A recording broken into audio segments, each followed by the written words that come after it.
man. I showed almost of my on my Xbox stuff yesterday and on my movie stuff. But I just have one question in my mind, and I'm just like I said, I haven't watched all these that I bought, but I bought them because I like the cartoons. But like these two are awful. Okay, these are both awful movies. They're nothing like, the cartoon. Look at the friggin' like costumes that people are wearing on the back. Like that what is going on with the gem? Half her face is purple and it's supposed to be a star over her eye, not she's not supposed to be purple. And like the other characters don't look right either. Like I've watched only a few minutes of this and I couldn't watch anymore because it was just like really I don't know. And like look, the tagline for it is every generation needs a voice. Um I don't know. Like I said, this used to be what Hasbro had to compete with Barbie back in the day.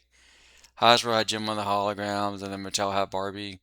But then Mattel had He-Man to counteract Hasbro's G.I. Joe and Star Wars. Um, but yeah, I just like. And this is based on a '70s show, and I'd only seen a few episodes of the cartoon, but when I saw they had a bundle on Amazon, I grabbed it and the cartoon. But yeah, these are both terrible. And like I said, this flopped and the new one flopped. Okay, I hate to say it, He-Man should have just been left in the '80s. All right, he does not. This is the '80s movie with Dolph Lundgren. It's not that great either. Unless you're like a chick and like buff dudes running around beating each other up.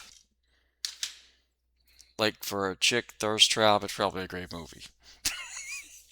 If you know, um, but like I said, then I have like I said, the GI Joe one showed some potential, but then the second one with all these overpriced idiots like Dwayne Johnson and Bruce Willis ruined it. Just they didn't have to pay. Like I said, they could have had more because, like I said, they had a lot of cool sets and tech in the. Except the power suits are stupid. They're supposed to be regular army people, not Power Rangers. So, but then they followed up with this stupid movie, which is just worse on the CGI garbage. And I don't know who that guy is supposed to be. That's not what Snake Eyes looks like in the comics. That's not something you see him without a mask, but he's supposed to be a blonde-headed white guy, not whatever that guy. What is he like, Indian or something? I don't even know what that guy is. But he's not right. He's not the right ethnicity. Snake Eyes is Caucasian, not whatever he is. Then Transformers, the first movie, like I said, just like G.I. Joe. G.I. Joe and Transformers, the first movie, just like with the Star Trek trilogy, had potential to be something cool. It was the same with the Star Wars thing. Had potential. But then when they get like to movie 4 or 5, it just becomes garbage. And then they make this piece of crap, which is also garbage. Okay, and I just don't get it. Why? How come Disney doesn't understand live action remakes suck? They can look at all these films to see that, or not remakes, but live action versions of cartoons suck. Disney should look at these list and see how these all bombed. The first movie in each series did good, but the follow up sucked. And then, like I said, G.I. Joe just does not have good movies in general. These are alright as standalone adventures, but it's trying to tie them into the general, like, full 1980s. These are more like like end notes for the franchise, because the Deke franchise that followed is just garbage. You know, so yeah, I have both of these DVD and VHS, or DVD and Blu-ray. And then I have Transformers. Transformers, the only thing that is good for this is, again, it's supposed to be like a bookend, the end of the series. So that's the only thing about the G.I. Joe and Transformers animated movies is they look like they were supposed to be the end of the franchise, or, the end of this version of the franchise. I mean, that's what they were meant to be, was the end of the line, end of the product line, but they didn't do a good job. Then they brought in Rodimus Prime, and they brought in Captain Gridiron for the Deep version. So, like, And they also brought Duke back from the dead because he's supposed to be dead. Uh, and they also brought Optimus Prime back from the dead because, but then, like I said, it's a lot more sense to rebuild a robot. Because you can literally take a 1984 diesel cab over and rebuild it with parts you find laying around the junkyard. I think that's what he was. Is it 84? I don't know. I know he was a cab over, but originally, but yeah, that. But like I said, I guess if they would actually kill Duke, they wouldn't have had no way to bring him back in the Deke production. But the first full like most of the first Duke doesn't come back into the Deke production until like somewhere around like near the end of it. And like he's not even really in there that much. I mean, it's mostly Captain Gridiron, um, a different version of Lady J, a different version of Zorana. There's no Suspentor. They got rid of him right off the bat.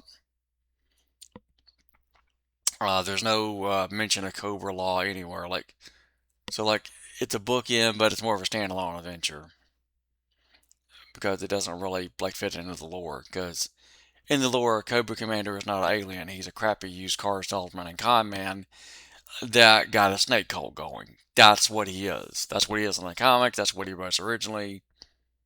And like I said, most of the fan base just ignores the animated movie, along with the live action ones in G.I. Joe and Deke. And I don't know, but like Deke was beloved enough to get DVD releases, but Sigma 6 and G.I. Joe Extreme were not. Like nobody liked either one of those enough to get them on DVD. I mean, I would actually buy. It's weird. G.I. Joe Renegade's got a DVD release and it's kind of mediocre. Um, but I would actually buy a box set of G.I. Joe Sigma 6 because I liked at least the first season of it and some of the second season. It was not too bad of a show. But Hasbro has not released it on DVD, which you can get it on a streaming app like Tubi. If Tubi wants to run on my crappy internet, which it doesn't. Because I've tried to watch it a few times, but it just keeps crashing. Stupid internet. I can't stream crap. But I try to bring those things up to you guys. Why is it Disney getting cartoons do not translate well to live action? What are these idiots not understanding? Like I said, all these had potential to be great, and then they all bombed after the first movie. Or the bat, like, and then they released these, like I said, and, these two, Snake Eyes Origins and this one are technically prequels to the other ones that are also crap. And like I said, the Star Trek had potential too with Chris Pine or whatever. But then so did Star Wars. Wow, those are both made by J.J. Abrams, and they both had potential at first, and then crapped the bed when some other guy took over.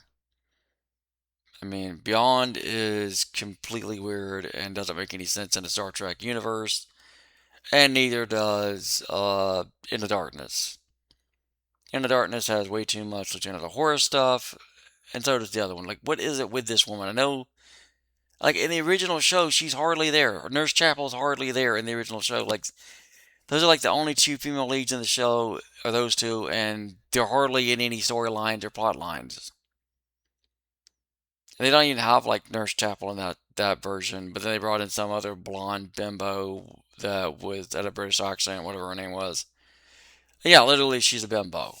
Because like both in this G.I. Joe with Dwayne Johnson and the other one, they both have a scene where the girl's changing clothes and the guy's in the room and he's looking the other way but trying to look at him like trying to look at a mirror or something. Like yeah, when this girl takes off this red dress in G.I. Joe, the guy's trying to peep on her by watching her reflection on um a TV, like trying to see in her underwear, more or less. Like who wrote these scripts? 13-year-old boys? They're both Star Trek and you know G.I. Joe, because that's not like a 13-year-old dude try to like spy on his sister's friend changing clothes in a room or something. And it's in both Star Trek in the Darkness um, and G.I. Joe Renegade. So whoever wrote that's just a perv.